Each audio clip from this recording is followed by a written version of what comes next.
Well, welcome to the Send. Once again, we are talking about sharing Jesus in different contexts, and I'll start by saying this: 22 years ago, and I'm dating myself here. I began work as a camp counselor as a grade 11 student in high school, and that summer I remember meeting a very active kid from Haiti. And a few years later, his adopted father had come to work at the camp for the summer, and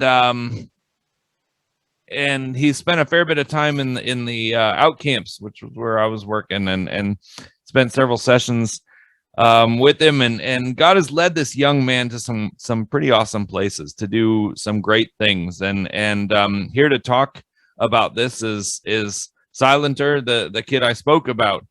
And I want to just ask you a few questions. It's great to have you here, and so far on this podcast we've only had Australians, so it's good to Australians. yeah it's good to have a fellow Quad Cityan on the podcast. And but tell me a bit about your story. How did you come to America from Haiti? How did you come to know Jesus? Yeah, most definitely. Thank you for having me, Eric. It goes back in 1996 where a guy from Davenport, Iowa, here in the United States, basically wanted to seek to be a difference maker. He had a desire to want to just make an impact in this world. He wasn't sure exactly what that was going to look like, but he went on a mission trip, and he ended up going to my village more specifically. And while there, he was able to see me as I went to a mobile clinic that they were running, and seeing how badly ill that I was, he knew that he had to make a difference in my life. Otherwise, I would have died. One of the things that, he later on have gone to share with me is the starfish story, where there was one day a young boy that was walking along the shore of a beach. As he was walking, he noticed a lot of starfish are swimming to shore and they're dying. And in order to save their life, this young boy decided to pick up these starfishes to throw them back into the ocean. As he was doing this, an older man said, "Son, what are you doing?" The young boy explained, "Well, the sun is burning on these starfishes and they're washing to the shore. I'm throwing them back in order to save their lives." And the older man said, "Well, do you realize there are millions of starfishes on this shore? You surely can't make a difference." The young boy bent down, picked up another starfish and threw it in the ocean, looked at the older man and said, "Well, I can't save all of them, but at least I made a difference for that one." And it goes back to the story of me connecting with Tommy. He did not know exactly how God was going to use them in Haiti. But in reality, as soon that God was able to put us face to face, he knew that I was that starfish. He knew that I was that individual that he was supposed to be met there to help. And so, seeing how badly ill I was, he decided to do all that is possible to bring me to America, and was able to get the care that I needed here in this country, at a U.S. hospital. And shortly after, he asked my Haitian parents for permission. Can he legally adopt me as his son, so that I could be educated and be able to have a church to be able to go to, and so that maybe one day, if I desire to, that I would be able to go back. So that's kind of how that story came into play. I became his starfish. Yeah. So how did you come to know Jesus through all of that? I would say Tommy, he was a single guy when he brought me to this country. And so one of the things that I can remember most growing up in this country is that we never miss stopping at the nearby neighborhood coffee, I say gas station, to get coffee and go to church every single Sunday. That's one, even to this day, I'm 33 years old right now, and even at the hospitals that we spent countless time, is that he would always pray with me. He would always share the love of Jesus Christ with me, and we would go to church every single Sunday. As you might know, Haiti is predominantly a voodoo faith in many aspects. And so my family in Haiti didn't really go to church. So though I was going to church all the time in this country with my dad, I'm hearing it, I'm praying, but to be real with you, it was the most meaningful and most influenced part of me growing up and accepting Christ was at Camp Wyoming, Iowa, because it got me out of the neighborhood that I was growing up. It got me out of the mindset of just hanging with my friends, playing sports and running around and going to the mall and different things. And that's kind of one of the things Tommy really wanted to do, is make sure that I knew Christ, that I had a Christ foundation. And so it was at 12 years old, really. I think by that time we already had met, but that's where I felt like I collided with Jesus Christ at camp, because just the kids that I were around, just I just saw a different light in them, and just the love and just the light and love that I saw from camp and all those summers that I spent there. I just felt like I accepted Christ in my life there, and from that day on, I just been following. Here's the thing. I mean, you went to the Quad Cities. You were raised there. I'm a Spartan. So I'm talking to a bulldog. Yes, I am a bulldog. Go. But I will still talk to you. But the Quad Cities is a great place to live. Davenport's a great place to Bettendorf. Why leave America for Haiti? One of the things that I always felt growing up in Tommy's home, he always shared this with me, was that, Silentor, I'm taking you out of Haiti, but I don't ever intend to take Haiti out of you. I want you to know who you are and where you come from. I don't ever desire to push you to go back to Haiti. You are your own person now, and you can decide what you wish and what you desire to do. But the fact that he always kept reminding me, he didn't want to take me away from my family. He didn't want to take me away from that country that he knows that I love and that I miss, and that my family was back there. So growing up and reading the gospel and reading the Bible, where it talks about Matthew 25, verse 40, where it says, whatever we do for the least of those, it is for God that we do it. So in my mind, I'm thinking, whatever Tommy did for me, he did it for Christ. So in reality, growing up all my life, I always wanted to serve Christ. I always wanted to serve the least of those. And I felt like that's where I was being pulled to be able to go back to Haiti and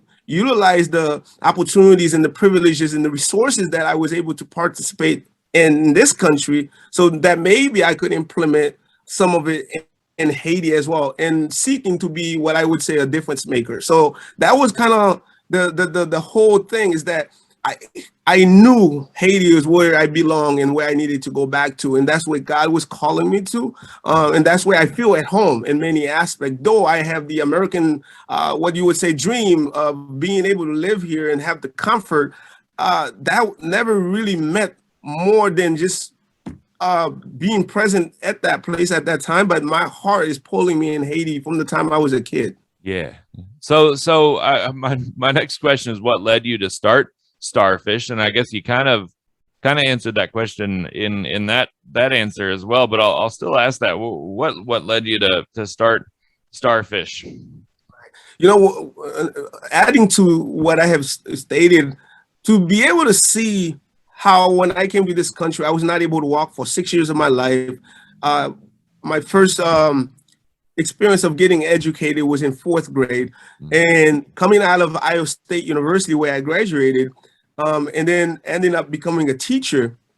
The impact that I felt like educators were able to do in my life, I'm thinking, how could I one day utilize what these people invested and how they influenced my life to be able to be educated and go to college and so on. So I wanted to become a teacher. And so that's kind of what I did in this country. So I said, how could I use the gift and talent that I now have to go back and run some after school program? While I was running the after school program, a lot of the parents in Haiti were saying, well, Silentor, don't you realize all those kids are with you the whole day? They don't actually go to school. So why is this being called an after school program? So then they challenged me to say, why don't you try to see if you could build a little small community school within our area? And so I always like taking challenges.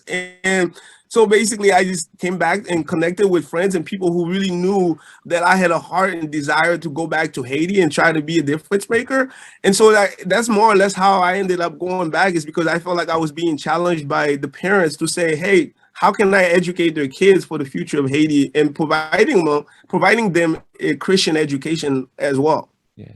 Tell me more about that. What you just said. This wasn't one of the questions I had planned, but you just said about providing for the future of Haiti. How do you think that that starfish or things like that contribute to providing for that future.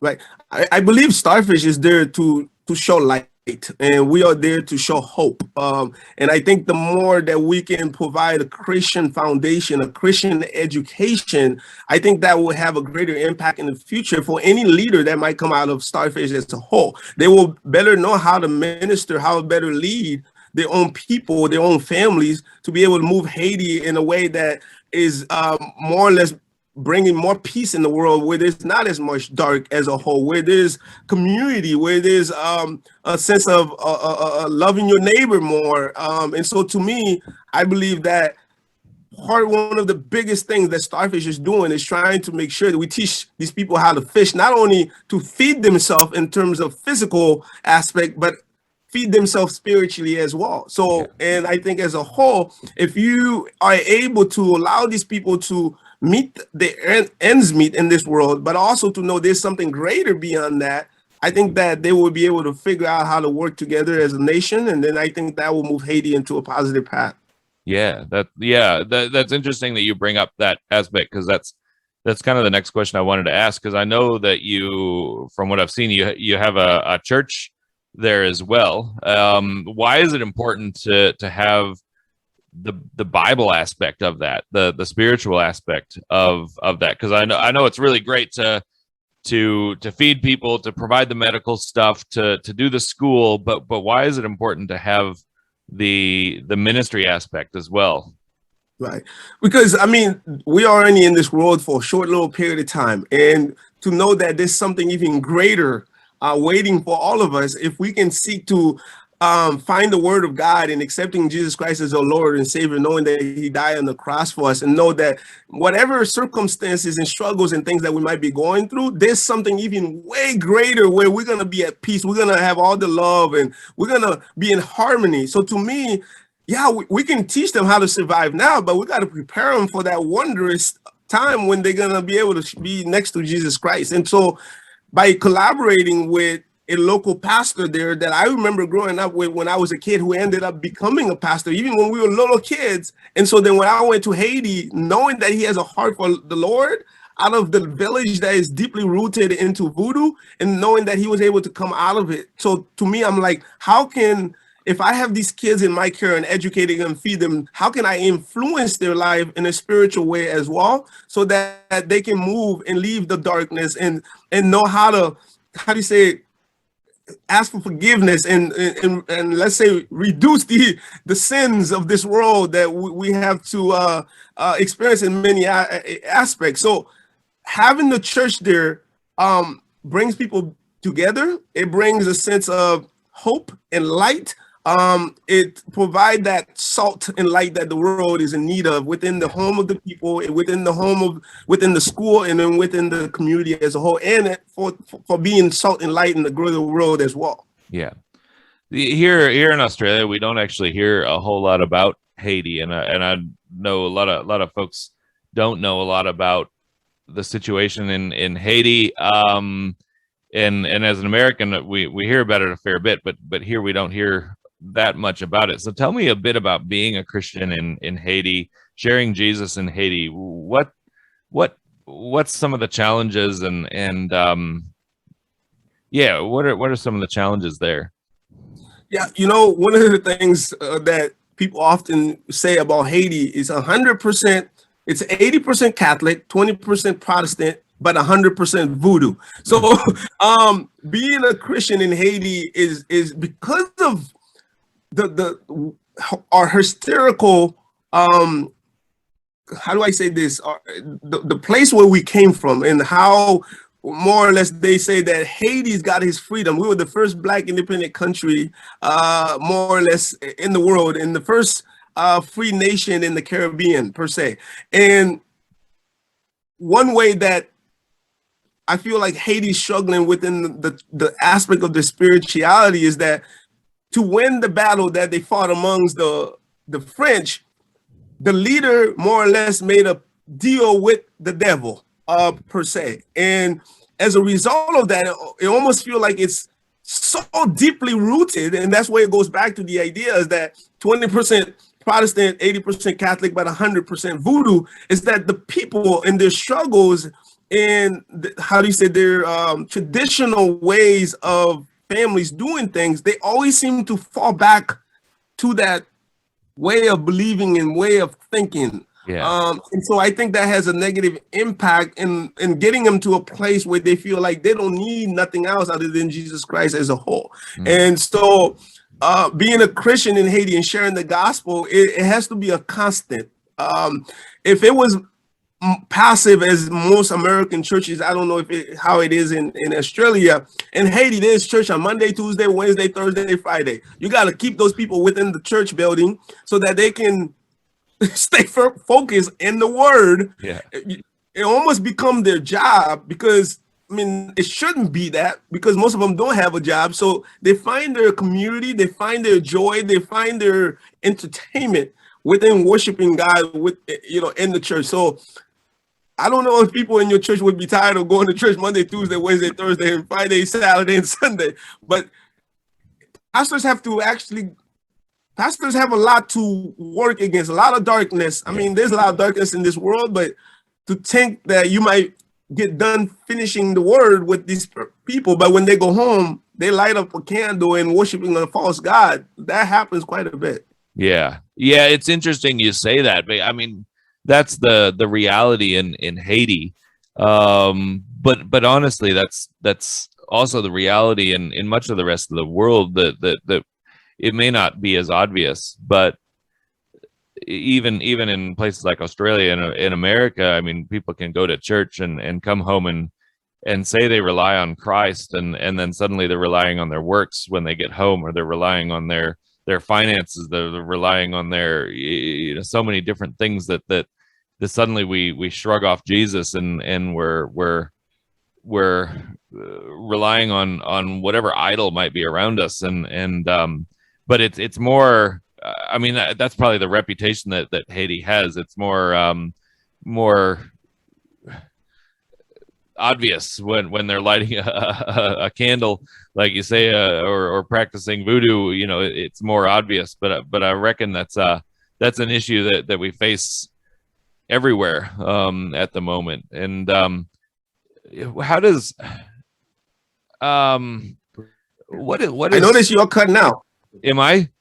We'll keep going. But how does Starfish work? Like, what are the aspects of Starfish? What are the aspects of the ministry? Because I know it started, like, as you said, from an after school program, and from what I've seen online, it's gotten a fair bit bigger than that.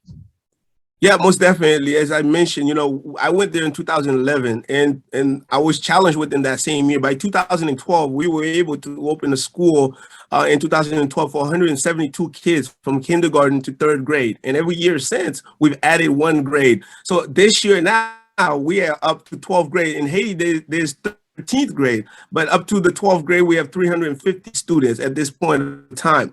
And not only do we have the school, we also have the church, but we also have a health clinic, because we want to make sure we meet all the kids' basic needs as a whole. And what's really awesome about it, and I feel very happy about this, is that it's all Haitian led. Though there's a school being run, a clinic being run, a pastor being run, I am simply the visionary. I am simply the person that just bring this brotherhood, sisterhood together to be able to figure out how can we help make a difference in our community and the country of Haiti. So I don't lead any of those aspects. What I do most of is gather people, gather support from the American side, raise funds that to help support the school and pay the teachers, and be able to make sure that we provide them that daily meal that they need, because in Haiti, people struggle to eat. So I come back to America quite often and raise awareness, raise support. One of the biggest ways that our school has been able to sustain is through child sponsorships, classroom sponsorship. So a person can sponsor a child $1 a day, $360 a year. That funds come in and goes to the bigger pot to help the whole operation of the school as a whole. And then we run different community-based projects. We do cement floor inside people's home who live in a dirt floor. We put roofs on somebody who more or less don't really have a solid roof over their heads, because if it rains, water falls in. Yeah. We do a lot of community meal. We do a lot of mobile clinics, different villages to help meet the basic needs of the people. So I do a lot of how do you say, the day-to-day raising support, raising the kind of directing the program from the U.S. side more, but it's local Haitian that's really making that impact there. Yeah. So what an awesome testimony. I mean, just about being able to take Christ and take how he's changed you and grown you and go back home with the gospel. I mean, so much of what we hear today is going, you have to go to exotic places. You have to go, but your story is going home, and sharing the gospel in the place where you were born and with the people that you were born around, and going home and sharing the gospel. And that's a really important aspect to what I'm hearing your story is. What would you say? Why is that important in taking that back home? Yeah, I mean, for me, you might have heard it in the past where it says it takes a village to raise a child. I'm part of that village, yeah. And I was able to. So I was kind of like that one person from that village that was sent out to have that greater knowledge, that greater experience, and the greater understanding of the world, and greater understanding of Christ. And so for me to now have this newfound understanding, and not to be able to take it back to, put it forth so that it could also educate and impact the people, though they are not able to come to Haiti, by my presence there, hopefully that shows the light and salt that the world needs. And so to me, that was the key thing about it, is that I was kind of like one of those, how do I say this? I was kind of like that starfish that the kid picked up on the side of the beach and throw it back in the ocean and got a new life, a new beginning. Yeah. And so having that new beginning, how can I now use it to be a blessing? And so that's how I felt when I was able to go through high school and college, and then now as an adult, that I was able to go back to Haiti and and seek to be a difference maker. Yeah. How can I know you get a lot of support from America, but I'm talking to Australians mostly here. How can we support Starfish? Yeah, one of the key ways that I think people could support is that I truly believe in vocational trades. So what I mean by that, in terms of, I can educate the kid as much as I potentially can, but Haiti lacks opportunities in terms of when it comes to businesses. But if they have a trade per se, they become more independent. They become their own boss, or it become an entrepreneur. Such, it might be sewing, it might be learning how to weld, it might be just putting tiles in the home, or know how to do masonry. So one of the things I recently started doing was doing a vocational trade school at our school, but I'm not leading it. So I'm collaborating with a school locally in the city that has shown that they've been successful to come in and work with our over 100 some high school students. And so what I'm hoping to find and find people to collaborate with me is to help keep this program going on a summer basis, which is 2.5 months, and it costs $5,000 to run that program. Yeah. So you mentioned the child sponsorship and a couple other things. I'll get that website from you so we can put it at the bottom here if people are willing to sponsor, and prayer as well, just to be praying for you and for Starfish, for the kids there. Haiti's been through a lot from what I've heard of, especially over the last couple of years, or since the earthquakes a few years ago. And so being able to just pray for the nation of Haiti as well, and pray for the people, but pray for the kids there at Starfish. We really want to thank you, Silentor. Sorry, I have a really hard time pronouncing that name because I always knew you as Thomas. So so forgive me if I mispronounce that. But what an awesome testimony. Really want to thank you for joining us, and really want to encourage anybody hearing this, check out the websites that we'll post on the bottom here, and see how you can be supporting Starfish. And yeah, again, thanks for joining us on this, and for sharing your story. Yeah, most definitely. I hope one day I get to come visit Australia where yes, you at. please do. Definitely.